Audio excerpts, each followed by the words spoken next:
नमस्कार दोस्तों। आज जैसा कि आपको पता है, आज हम सफलता की कहानी का पहला अंश आपके सामने लेके आए हैं। और हमारे साथ आज हमारे बहुत ही आदरणीय मित्र डॉक्टर देवेंद्र कुमार तिवारी जी हैं। और आज जो हमारा बातचीत होगा उसमें हम पीजीटी टीचर इंग्लिश के संदर्भ में बात करेंगे और पर्सनल एक्सपीरियंस जो आपको भी लाभप्रद हो सकता है, प्रैक्टिस के हवाले से, टाइम मैनेजमेंट के हवाले से, ओवरऑल प्रिपरेशन के हवाले से। तो एक संक्षिप्त विवरण मैं देना चाहता हूँ। डॉक्टर देवेंद्र कुमार तिवारी पेशे से तो एसोसिएट प्रोफेसर हैं। हाल में उन्होंने लुधियाना में ये यूनिवर्सिटी ज्वाइन किया है, लवली प्रोफेशनल यूनिवर्सिटी।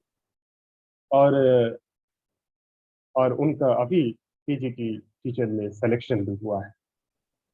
इसके साथ साथ उन्होंने काफ़ी रिसर्च पब्लिकेशन और पीएचडी अवार्ड उनका हो चुका है 2012 में। तो आज वो पीजीटी सफलता की जो कहानी है, उसको आपके साथ साझा करने वाले हैं। तो सबसे पहले मैं आदरणीय देवेंद्र कुमार तिवारी जी से दरख्वास्त करूंगा कि उन आयामों को वो हमारे सामने उद्धृत करें कि कैसे उन्होंने सफलता का परचम लहराया है। उसमें सबसे पहले किस तरह की स्ट्रैटेजी उनकी रही है, तो सिलेबस को उन्होंने किस तरह से कंप्लीट किया है। तो मैं अब धर्मेंद्र कुमार तिवारी जी से दरख्वास्त करूंगा, सिलेबस के टर्म्स में अब कैसे उन्होंने क्या क्या स्ट्रैटेजीज अपनाए जिससे उनको पीजीटी की सफलता में लाभ हुआ। तो देवेंद्र जी, सिलेबस से रिगार्डिंग आप अपने स्ट्रेटेजी को हमारे दर्शकों के साथ साझा करने के लिए। बहुत बहुत धन्यवाद रणधीर जी। और मैं धन्यवाद ज्ञापित करना चाहूँगा आपके दर्शकों को भी कि आप ने मेरे जो अनुभव है मुझे साझा करने का ये मौका आप इस प्लेटफॉर्म पे आप दे रहे हैं। सर, यूपी पीजीटी सिलेबस की बात करें तो उसमें दो खंड होते हैं उसके। पहला खंड होता है इंग्लिश ग्रामर और दूसरा खंड होता है इंग्लिश लिटरेचर। तो अगर कोई भी अभ्यर्थी इसमें सफलता प्राप्त करना चाहता है तो उसको अपनी तैयारी एक संतुलित स्ट्रेटजी के अनुसार अपना करनी पड़ेगी। जैसे कि उसको उतना ही समय इंग्लिश ग्रामर को देना पड़ेगा जितना कि उसके लिए लिटरेचर जरूरी है। सो जहाँ तक यूपी पीजीटी की तैयारी का सवाल है सर, सबसे पहले तो मैं आपके दर्शकों को ये बताना चाहूँगा कि उसका सिलेबस है जो आयोग है उसकी वेबसाइट पे उपलब्ध है। उसको आप प्रिंट आउट निकाल लें या डाउनलोड कर लें और उसको पढ़ें, जिससे कि ये पता लगेगा कि इस दिए गए सिलेबस में आपको कितना आता है। वो सारे बिंदु, वो सारे टॉपिक या सब टॉपिक जो आपको पहले से पता है उनको अंडरलाइन कर लीजिए। बाकी जो नहीं पता है उनको आप भी उनको हाईलाइट कर लीजिए और अपनी तैयारी एक सिस्टमेटिक तरीके से करिए। सबसे पहले तो आपको उसका सिलेबस अच्छे से कंप्लीट करना है। मतलब जो उस सिलेबस का अंश है जिसको आप नहीं जानते हो अभी तक, घबराने की कोई जरूरत नहीं है, उसको अच्छे से आप पढ़िए। उसके लिए डेफिनेटली ये रणधीर जी भी एक प्लेटफॉर्म मुहैया कराएंगे और भी दूसरे माध्यम उपलब्ध हैं। तो सिलेबस को एक बार आप कंप्लीट करिए। और जो मैंने ये बात कही कि सिलेबस का कुछ अंश आपको पहले से पता है जिसको आपने हाईलाइट किया हुआ है, उसको रिवाइज करते रहिए। कहीं ऐसा ना हो कि नया सीखने के चक्कर में जो आपका अपना था वो भूल जाए। तो आप नया सीखिए, मतलब जो नया पोर्शन है उसको कंप्लीटली कवर करिए, जो आपको पहले से आता है उसको रिवाइज करिए। एक बार जो सिलेबस है अगर आप कंप्लीट कर लेते हैं तो फिर आप टेस्ट सीरीज पे आ जाइए। टेस्ट सीरीज अभी तक यूपी पीजीटी के जितने भी एग्जामिनेशंस हुए हैं उसके सारे पेपर ऑनलाइन भी उपलब्ध हैं और उसकी बुकलेट भी आती है। उसको अरेंज करिए, प्रिंट आउट निकालिए या सॉफ्ट माध्यम से भी आप उसे एक्सेस कर सकते हैं। और फिर जब आपकी तैयारी आपने एक बार कर लिया है पूरे सिलेबस का, तो उन क्वेश्चंस को एक बार तसल्ली पूर्वक आप सॉल्व करने की कोशिश करिए।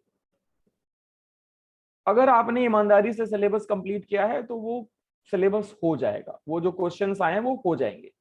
लेकिन जब आप वो टेस्ट दे रहे होंगे, कोशिश करिए कि सारे क्वेश्चंस का आंसर आप दें। अंततः जब आप कंप्लीट करेंगे तो आप डेफिनेटली जो टाइम ड्यूरेशन है वो उस समय आपके पैरामीटर में ही नहीं था, तो टाइम हो सकता है कम लगे ज्यादा लगे। तो आप मेरा जो अनुभव है कि सिलेबस कंप्लीट करिए, टेस्ट सीरीज स्टार्ट करिए। टेस्ट देने के बाद आप ये मूल्यांकन करिए कि कितना समय आपका लग रहा है। अगर 2 घंटे का एग्जामिनेशन है और आप 2 घंटे ले रहे हैं, इसका मतलब आपको उतनी ही तैयारी की और आवश्यकता है, क्योंकि आप अपने घर में बैठ के अपने स्टडी रूम में बैठ के तैयारी कर रहे हैं। एग्जामिनेशन का माहौल कुछ अलग होता है, वहां स्ट्रेस होता है, वहां आपको ये लगता है कि मैंने तैयारी करा है तो मुझे मेरा हो ही जाना चाहिए। तो ये बहुत सारे फैक्टर्स होते हैं कि बहुत क्वेश्चंस आपको आ रहे होते हैं, वो आप कर नहीं पाते हो। इसलिए आप अपना टाइम मैनेजमेंट भी उस पे एक स्ट्रेटजी के माध्यम से आप अपना टाइम मैनेज ठीक से करिए, और जितना ज्यादा से ज्यादा हो सके आप टेस्ट पेपर्स सॉल्व करिए। और इवन केवल यूपी पीजीटी ही आपको सफलता दिलाने के लिए सफिशिएंट नहीं है।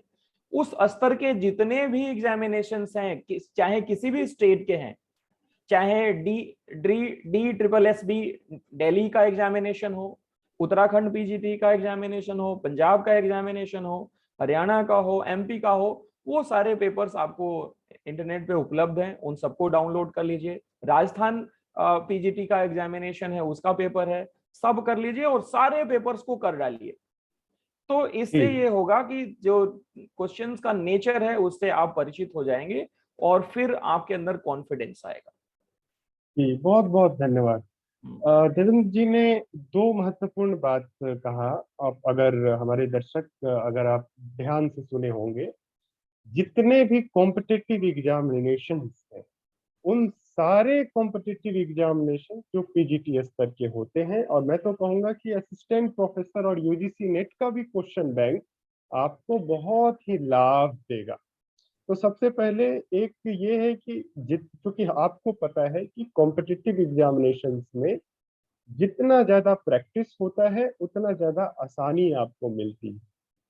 एक दो प्रक्रिया होती है। एक प्रक्रिया होती है कि कई सारे कॉम्पिटिटिव एग्जामिनेशंस में क्वेश्चन का रिपीटिशन होता है। तो कई क्वेश्चन जो आप ऑलरेडी सॉल्व किए हैं, आप वो क्वेश्चन देखते हैं तो आपकी एक बेनिफिट होती है कि आपका टाइम बच जाता है किसी और क्वेश्चन के साथ इंगेज करके इंटेलेक्चुअल गेज चलाने में। दूसरी जो चीज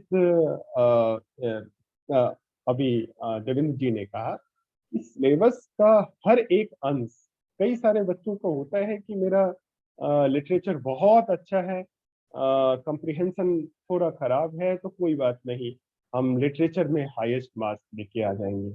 इससे क्या होता है कि कभी कभी ये होता है कि जो फर्स्ट सेक्शन है उस सेक्शन में बच्चे परफॉर्मेंस ना होने की वजह से, आपको पता है कि दिनों दिन जो है हमारा जो मेरिट लिस्ट है वो हाई होते जा रहा है। तो मैक्सिमम क्वेश्चन जिसके सॉल्यूशन आप कर सकते हैं, तो ज्यादा बेहतर ये होगा कि सारे क्वेश्चन के हर सिलेबस के पार्ट को आप कंप्लीट करें, रेदर देन किसी एक में बहुत एक्सपर्ट हैं तो आपको ओवर कॉन्फिडेंस कभी कभी हो जाती है।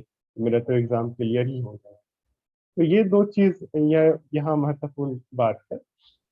अब कई सारे बच्चों का जो सवाल होता है वो होता है कि सिलेबस को लेके, सिलेबस में जो आइटम्स एंड फ्रेजेस का जो पार्ट होता है, बहुत सारे बच्चे जो हमारे यूपी और बिहार के हैं, उनका एक कमजोरी होती है इंग्लिश। अपने आप में उनके लिए एक बहुत ही मुश्किल चीज होता है राइट फ्रॉम द बिगनिंग से ही। तो देवेंद्र जी, आप अगर ये बताएं कि वोकैबुलरी बढ़ाने का और आइटम, इडियम्स और फ्रेजेस को याद करने में का सही तरीका क्या हो सकता है? क्योंकि आपने पीजीटी क्वालिफाई किया है, तो आपके पास एक अप्रोच होगा कि हाँ, इस तरीके से वोकैबुलरी बिल्डिंग की जा सकती है, इस तरह से फ्रेजेस को याद किए जा सकते हैं। क्या तरीका है?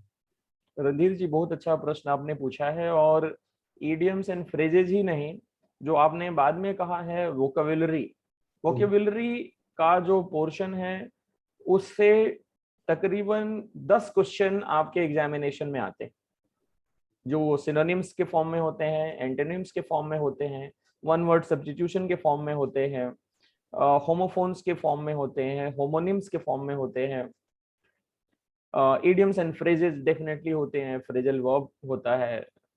तो इसको तैयार करने के बहुत सारे तरीके हैं, क्योंकि ये जो टर्म है वोकेबुलरी, वो कुछ नया नहीं है, वो शब्द है, वर्ड्स। वर्ड्स को ही वोकेबुलरी कहा जाता है टेक्निकल लैंग्वेज।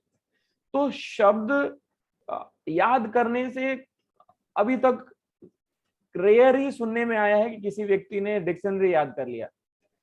शब्द याद नहीं होते हैं, शब्दों का प्रयोग करना होता है।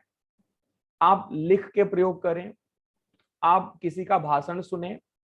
और सबसे बढ़िया यह है कि यूपी पीजीटी का जो सिलेबस है, उस सिलेबस में पोएम्स हैं, शॉर्ट स्टोरीज हैं, नॉवेल्स हैं, प्लेज हैं, कुछ क्रिटिकल टर्म्स हैं। तो जब इनकी आप तैयारी कर रहे होंगे, किसी भी बुक को आप रेफर कर सकते हैं। जैसा मतलब अब बुक की बात आ गई है तो मैं कुछ बुक्स भी अभी बताना चाहूंगा। यूपी पीजीटी में वही कैंडिडेट अपीयर हो रहे होंगे जिन्होंने मास्टर्स कम से कम किया हो किसी भी डिवीजन से। तो आपने मास्टर्स इन इंग्लिश लिटरेचर या लैंग्वेज किया है, तो आपने एक बुक का नाम सुना होगा, MH Abrams glossary of literary terms. मैं आपको दिखाना चाहूंगा, वो पुस्तक मेरे पास पड़ा हुआ है, मैं हमेशा कैरी करता हूं। ये बुक है MH Abrams glossary of literary terms. इस बुक को कहा जाता है the bible of English language and literature, not language, bible of English literature. इस अकेले बुक को आदमी अगर जो 8 बार 10 बार पढ़े और उसको ध्यान से इस पे चिंतन मनन करे, तो इस अकेले बुक से इंडिया में आयोजित होने वाली कोई भी कॉम्पिटिटिव एग्जामिनेशन को पास किया जा सकता है। क्योंकि जो क्वेश्चंस फ्रेम होते हैं वो टेक्निकल टर्म्स पे बेस्ड होते हैं, कुछ राइटर्स पे बेस्ड होते हैं, उनके वर्क्स पे बेस्ड होते हैं, और उन सब का कहीं ना कहीं से सार इस अकेले बुक में दिया गया है। तो मैं आपके दर्शकों को ये सुझाव देना चाहूंगा कि एमएच एब्राहम का जो ग्लॉसरी ऑफ लिटरेरी टर्म्स है, वो पुस्तक उनके पास है तो उसका अध्ययन शुरू कर दें। नहीं है तो इसका पीडीएफ मेरे पास है, मैं उपलब्ध करा दूंगा, आप पीडीएफ शेयर कर सकते हो, उसका प्रिंट आउट वो लोग निकाल सकते हैं। तो इससे केवल पीजीटी ही नहीं, असिस्टेंट प्रोफेसर की परीक्षा हो, यूजीसी नेट की परीक्षा हो, या किसी भी राज्य स्तर का पीजीटी या असिस्टेंट प्रोफेसर लेवल की परीक्षा हो, इस बुक, अकेले बुक को तैयार करने से आप मेरिट में आ सकते हैं। तो अभी मैं अपने आपके प्रश्न पे आता हूं कि कैसे वोकेबुलरी को एनहांस करें। तो जैसे ये एमएच एब्राहम का ग्लोसरी ऑफ लिटरेरी टर्म्स ही अध्ययन आप करेंगे, उसमें बहुत सारे शब्द मिलेंगे आपको, वो उसमें फ्रेजेस मिलेंगे, उसमें ईडियम्स मिलेंगे, उसमें सिनोनिम्स मिलेंगे, एंटोनिम्स मिलेंगे। तो वो सारे शब्द जिसको पढ़ाई के दौरान आपको लगे कि मुझे नहीं आता है, तो उसके लिए डिक्शनरी खोजिए, आप गूगल सर्च करिए और उसको वहीं कंफर्म हो लीजिए। तो जब आप अपनी रीडिंग कर रहे हैं और कोई भी नया टर्म आपसे टकरा रहा है और उसका मतलब आपको नहीं पता है, तो उसको सर्च करिए, 2 मिनट उस पर स्पेंड करिए, कोशिश करें कि डायरी लेके बैठना, आप रीडिंग करें तो उस टर्म को अपनी पर्सनल डायरी में नोट डाउन भी कर लें, उसका मीनिंग लिख लें। नया वो वर्ड है तो उसका प्रोनाउंसिएशन भी लिख लें, क्योंकि आने वाले समय में आप शिक्षक बनने जा रहे हैं तो आपका उच्चारण ठीक होना चाहिए। तो ऐसे आप अपनी रीडिंग में, चाहे आप ये डिक्शनरी को आप रेफर करें, या आप हिस्ट्री ऑफ इंग्लिश लिटरेचर नाम की बहुत सारे राइटर्स की बुक होती है जो कि जरूरी है पीजीटी के भी प्रिपरेशन में। जैसे मैं रेफर करना चाहूंगा विलियम जे लॉन्ग का short history of English literature, जिसका पीडीएफ मैं उपलब्ध करा सकता हूं। और इस तरीके के जितने भी टेक्स्ट आपके सिलेबस में प्रेस्क्राइब्ड हैं, चाहे वो पोयम है या अन्य जो भी पीस ऑफ लिटरेचर है, उसको आप कंपाइल कर लीजिए, डाउनलोड कर लीजिए, उसको पढ़िए। और जब आप पढ़ेंगे तो नए नए शब्दों से आपका सामना होगा, नए नए शब्दों से आपका सामना होगा। तो उनको वही तरीका है कि अपनी डायरी में लिखना है और उसका मीनिंग, उसका प्रोनाउंसिएशन, उसका यूज आपको लिख लेना है। मैं दावे के साथ कह सकता हूं कि ये प्रक्रिया एक शब्द पे आप 1 से 2 मिनट जब आप लगाएंगे तो वो शब्द आपको काफी दिनों तक याद रहेगा। तो इस तरीके से आपका जो वर्ड पावर है बढ़ जाएगा, और इन्हीं शब्दों में से आपके एग्जामिनेशन में सिनोनिम के रूप में, एंटोनिम के रूप में, वन वर्ड सब्स्टिट्यूशन के रूप में, होमोनिम्स के रूप में, होमोफोन्स के रूप में पूछ लिया जाता है। तो इस तरीके से, अच्छा ये तो पढ़ने का हुआ, आप लिखने की भी कोशिश करें। आप लिखना, जो भी आपने पढ़ लिया है उसको एक अलग से नोटबुक आप बनाइए, और उसमें जो भी टर्म्स आपने याद किए हैं, जो भी स्टोरी आपने याद किया है, जो पोयम याद किया है, मतलब उस पे अध्ययन आपने किया है, उस पे बेस्ड एक कॉमन क्वेश्चन, डेफिनेटली पोयम पढ़ेंगे तो पोयम पे एक कॉमन क्वेश्चन होता है जो यूनिवर्सिटी लेवल तक पूछा जाता है, critical appreciation of the poem, critical analysis of the story, narrative technique of the novel, character sketch of a story, character sketch of characters in the drama. ये कुछ common questions हैं जो आप पढ़ोगे तो उनके आंसर आप दे सकते हो। तो उन क्वेश्चंस को भी आप लिखिए। तो जब आप लिखेंगे और कोई शब्द आप कोशिश कर रहे हैं रिकॉल करने का लेकिन वो मिल नहीं रहा है, या ऐसा हो सकता है कि आपको अपनी मातृभाषा में वो शब्द पता चल रहा है लेकिन उसका सफिशिएंट या अप्रोप्रिएट अंग्रेजी टर्म आपको नहीं आ रहा है, तो उसको वहीं सर्च करिए और उसको भी लिखिए। उसके बाद से बहुत सारे ऐसे प्रोफेसर्स हैं, स्पीकर्स हैं, उनके स्पीचेस को आप सुनिए। जब उनके स्पीचेस को आप सुनेंगे तो वहां भी आपको नए शब्द मिलेंगे। उन नए शब्दों का उच्चारण कैसे किया जाता है वो देखिए, उन शब्दों का उपयोग किस एक्सप्रेशन के लिए किया जा रहा है।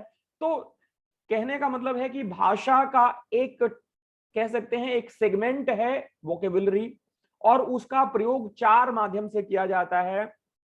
उसको पढ़ा जाता है, मतलब एक टर्म है LSRW, listening, speaking, reading, writing. तो इनमें से किसी को आप सेपरेट नहीं कर सकते।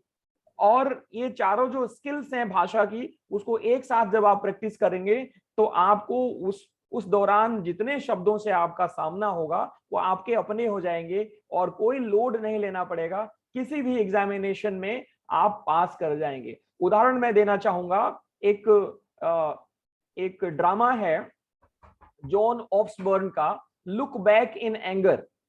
तो उसमें एक वर्ड है पुसिलेनिमस। पुसिलेनिमस means a lazy girl, or a girl who cannot be affected by anything right or wrong in her life। वो शब्द मेरे एक पीजीटी एग्जामिनेशन में एज इट इज पूछ लिया गया था।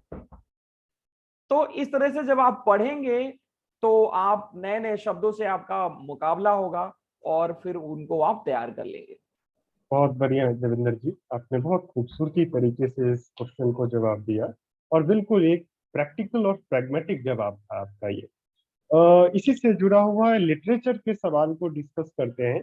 बहुत सारे छात्र हैं जो लिटरेचर को तो पढ़ते हैं लेकिन वो उसको as a long time experience के रूप में याद नहीं कर रख पाते हैं। तो लिटरेचर को कैसे पढ़ा जाए, और लिटरेचर की क्या क्या तैयारी होनी चाहिए। लिटरेचर में जो आपका पार्ट है, आप अगर देखेंगे पीजीटी टीचर के जो सिलेबस है उसमें ऑथर्स एंड वर्क करके बी वाला सेक्शन है। तो उसमें विलियम वर्थ से लेके और विलियम शेक्सपियर तक, फिर माथुर अर्नोल्ड से लेके टी.एस. इलियट, कमला दास तक, फिर मुल्कलाल आनंद तक। तो लिटरेचर को कैसे पढ़ा जाए? लिटरेचर अगर आप सजेस्ट, जिस तरह से आपने सजेस्ट किया वोकेबलरी के लिए, इडियम्स और फ्रेज के लिए, लिटरेचर के लिए अगर कुछ आप सजेस्ट कर पाए तो हमारे दर्शकों के लिए काफी लाभप्रद है। देखिए, लिटरेचर किसी के द्वारा लिखा गया हो, वो एक काल में लिखा जाता है, एक व्यक्ति के द्वारा लिखा जाता है और एक विधा में लिखा जाता है। अब इंग्लिश लिटरेचर की बात करें तो इंग्लिश लिटरेचर को मुख्यतया 3 भागों में बांटा गया है: ओल्ड इंग्लिश, मिडिल इंग्लिश और मॉडर्न इंग्लिश।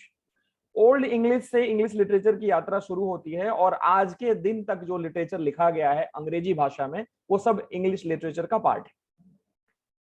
अब उसके लेखकों की बात करें तो जैसा कि आपने कुछ लेखकों का नाम लिया, विलियम वर्ड्सवर्थ का नाम लिया, विलियम शेक्सपियर का नाम लिया, कमला दास का नाम लिया, टी.एस. इलियट का नाम लिया, और ये ही ऑथर पीजीटी के सिलेबस में है।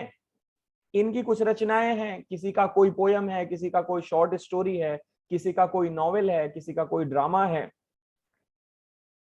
तो मैंने जैसा कहा कि लिटरेचर की जो विधाएं हैं वो एक एक दिन लगेगा, आप लिख लीजिए और उनको तैयार करिए। जैसे प्रोज क्या है, पोएट्री क्या है, नॉवेल क्या है, ड्रामा क्या है, डायरी क्या है, बायोग्राफी क्या है, ऑटोबायोग्राफी क्या है। अब इन सब के सब पार्ट्स भी हैं। जैसे पोइट्री में, पोइट्री के कुछ फॉर्म होते हैं। जैसे एक एक तरह की पोइट्री सोनेट होती है, एलेजी होता है, ओड होता है, बैलेड होता है, एपिक होता है, मोक हीरोइक एपिक होता है, बर्लेस्क होता है, ड्रामा में कॉमेडी होता है, ट्रेजेडी होता है।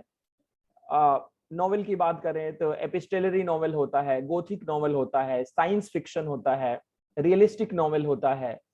एसेज में बात करें तो पर्सनल एसेज होते हैं, सब्जेक्टिव एसेज होते हैं, ऑब्जेक्टिव एसेज होते हैं। तो इन सबसे पहले फॉर्म को जानिए, फिर उस लेखक के बारे में जानिए, क्योंकि आपके परीक्षा में पूछा जा सकता है कि विलियम वर्ड्सवर्थ ने अपना फर्स्ट वॉल्यूम ऑफ जो पोएम है जिससे वो पॉपुलर हुए, कब पब्लिश हुआ या कैसे रोमांटिसिज्म शुरू होता है। तो आपको पता होना चाहिए कि 1798 में विलियम वर्ड्सवर्थ और उनके फ्रेंड एस.टी. कॉलरिज के द्वारा एक कलेक्शन ऑफ पोएम, एक एंथोलॉजी ऑफ पोएम जिसमें 23 पोएम्स थे, जिसका नाम था लिरिकल बैलेड, पब्लिश होता है। और पूरे अंग्रेजी साहित्य में एक नए तरह का कह सकते हैं वो प्रैक्टिस था। लोगों का रिएक्शन बहुत ही स्ट्रेंज था, क्योंकि अभी तक उस तरह का पोयम लिखा ही नहीं गया था।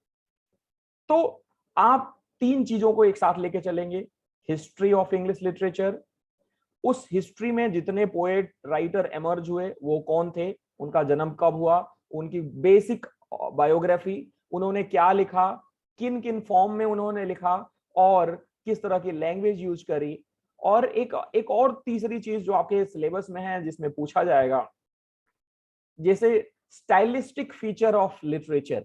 स्टाइलिस्टिक फीचर ऑफ लिटरेचर में जैसे किस तरह का लैंग्वेज यूज किया गया है, फिगर ऑफ स्पीच कौन कौन से हैं, वर्ड्स का चॉइस कैसा है, उसमें मीटर कैसा है, उसमें राइम कैसा है, उसमें रिदम कैसा है। तो ये सारे एस्पेक्ट्स होते हैं जिसका अध्ययन आप एक क्रमागत तरीके से पढ़ेंगे, जिस तो आपको एक तो कॉन्फिडेंस आएगा, सब कुछ आपको पता चल जाएगा।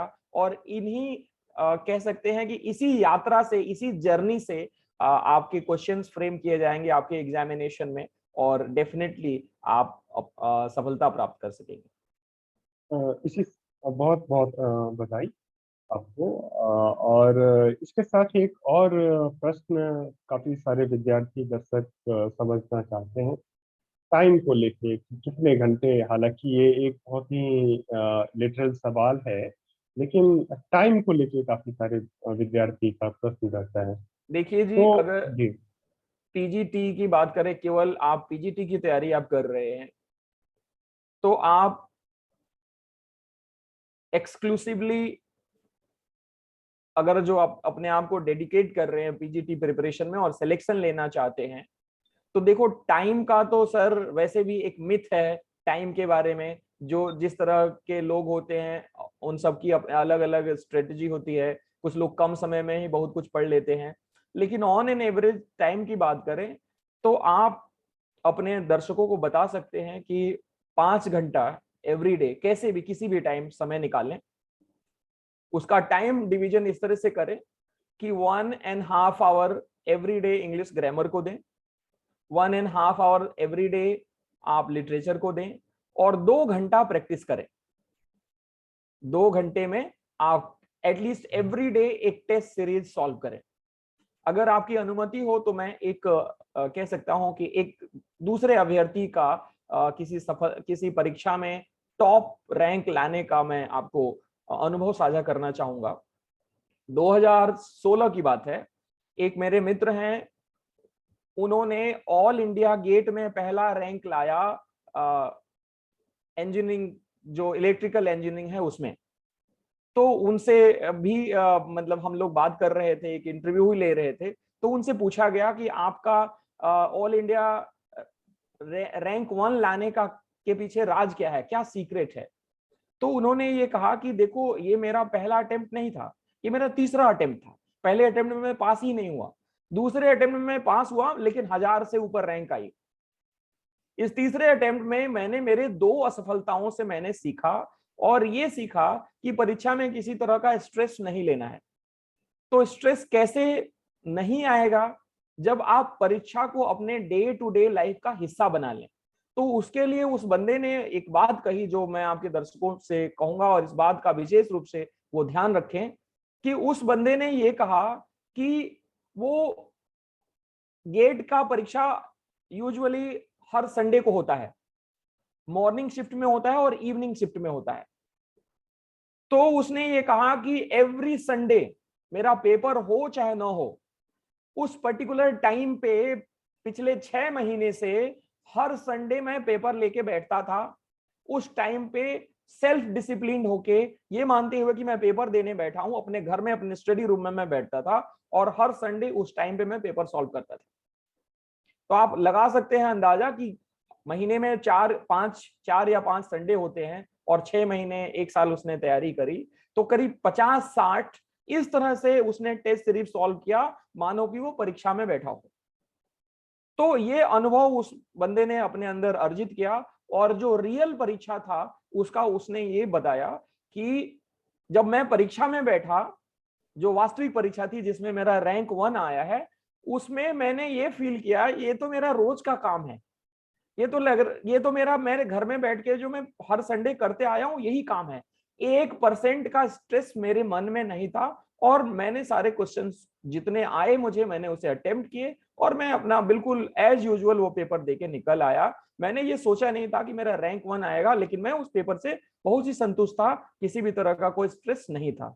तो मैं आपके दर्शकों से ये कहना चाहूंगा कि आपके दर्शक भी अगर जो वो स्ट्रेटजी पीजीटी के लिए अपना लें कि हर संडे पढ़ाई तो जारी है ही, एटलीस्ट 1-2 घंटे का टेस्ट सीरीज लेके बैठे, और वो तब तक जारी रखें जब तक उनका मेन एग्जाम ना आ जाए। तो इससे ही होगा कि किसी तरह का डर, हेजिटेशन, स्ट्रेस जो होगा वो सब खत्म हो जाएगा, और वो जो रियल एग्जामिनेशन होगा उसको स्ट्रेस फ्री होके देंगे, और डेफिनेटली उनको सफलता मिलेगी। जो दूसरे अन्य अभ्यर्थी हैं उनसे अधिक नंबर पाएंगे, और यही तो चाहिए सफलता के लिए कि जो आपके जो कॉम्पिटिटर्स हैं उनसे आपका चाहे 1 नंबर अधिक हो, 1 नंबर से ही कट ऑफ से आदमी अंदर रह जाता है और कट ऑफ से बाहर हो जाता है।